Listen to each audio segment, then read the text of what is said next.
Men who come to harvest you don't start with demands. They start with casual conversations. They start with innocent questions. They start with subtle conditioning. They watch your spirit. They test your boundaries, right? They study what you tolerate. They slowly train you to accept what will later destroy you. So you must become discerning. And I am saying this because I have lived it. Someone tried that with me, but they didn't meet a stupid human being. They met a woman who refuses to let anyone use the Bible as a weapon against her identity.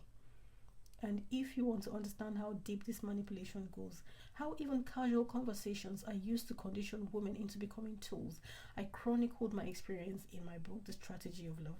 It's available on Amazon and Google Play. And if you want to understand how good women get trapped without realizing it, read The Battle She Never Saw Coming. Some people don't come into your life to love you. They come to use you to make up for lost time. And women need to hear this without guilt, without fear, and without religious manipulation. Because time is not just minutes on a clock. Time is life itself. Time is currency. Time is your body, your labor, your youth, your energy, your destiny. So, when someone feels like they wasted years, when they feel behind, when they feel like life is running out, some of them do not heal. They don't take responsibility. They don't rebuild with integrity. They go shopping for a human being to become their shortcut.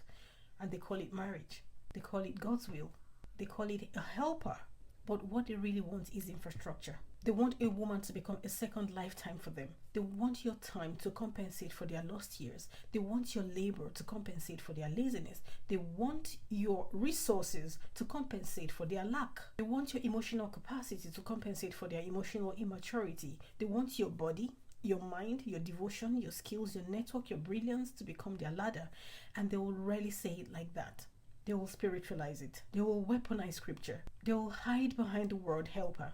So, before a woman ever says yes to marriage, she must ask one question that will save her life.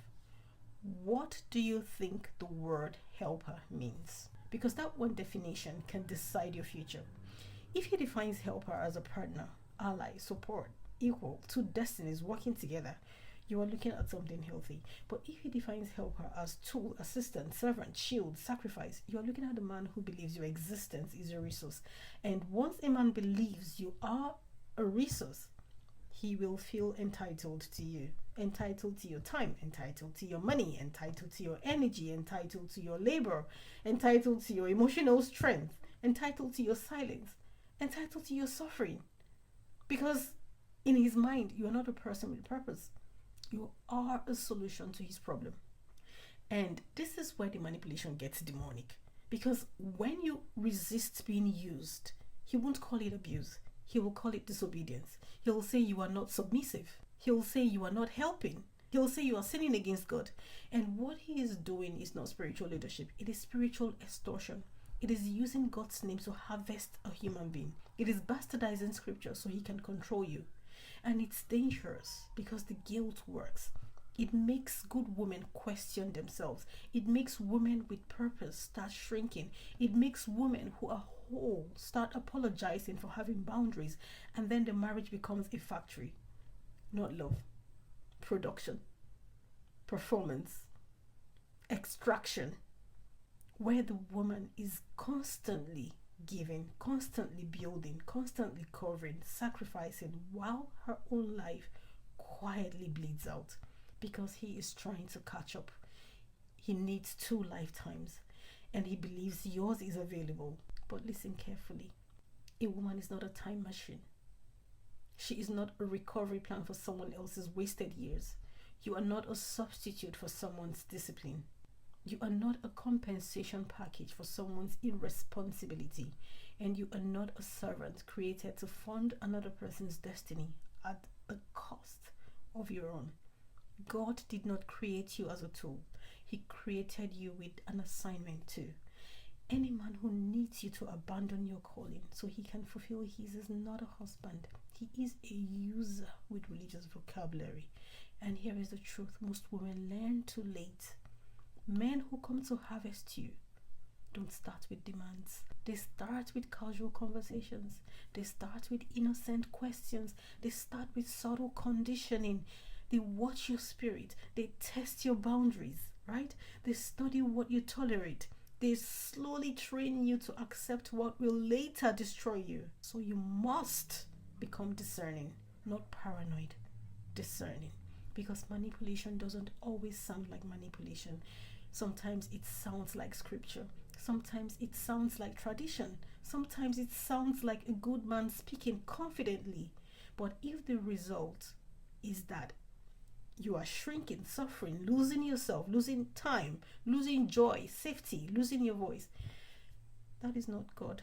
That is consumption. That is extraction. That is destiny theft. And I am saying this because I have lived it. Someone tried that with me, but they didn't meet a stupid human being. They met a woman who refuses to let anyone use the Bible as a weapon against her identity. And if you want to understand how deep this manipulation goes, how even casual conversations are used to condition women into becoming tools, I chronicled my experience in my book, The Strategy of Love.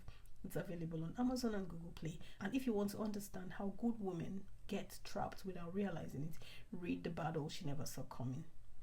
The links are in my bio. And let me leave you with this. Before you become someone's wife, ask about his mindset.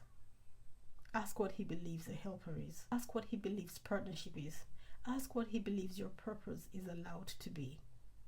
Because the wrong man will not marry you to build with you. He will marry you to consume you, to harvest your destiny.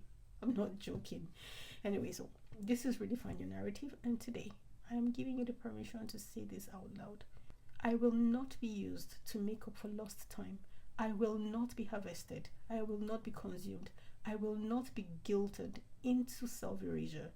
I will not fund someone else's destiny with the death of my own. My life is not a tool. My time is not for sale. My calling is not negotiable. And any love that requires my destruction is not love. It is extraction. God bless you.